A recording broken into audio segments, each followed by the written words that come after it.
నమస్కారం ఘంటారవానికి స్వాగతం. ముందుగా ప్రధానాంశాలు. తెలుగు రాష్ట్రాల్లో సందడిగా సాగిన సంక్రాంతి సంబరాలు. జోరుగా కోడి పందాలు, చేతులు మారిన కోట్ల రూపాయలు. మిలిటరీ అధికారులతో సీఎం రేవంత్ రెడ్డి సమావేశం. భూమి పరిపాలనా సమస్యల పరిష్కారంపై చర్చ.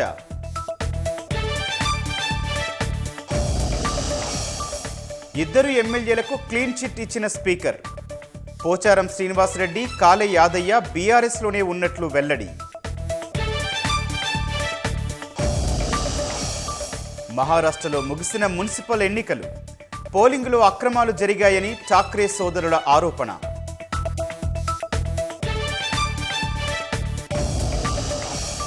గణతంత్ర వేడుకలకు అతిథులుగా ఐరోపా నేతలు. భారత్ EU వాణిజ్య ఒప్పందం ఖరారయ్యే అవకాశం.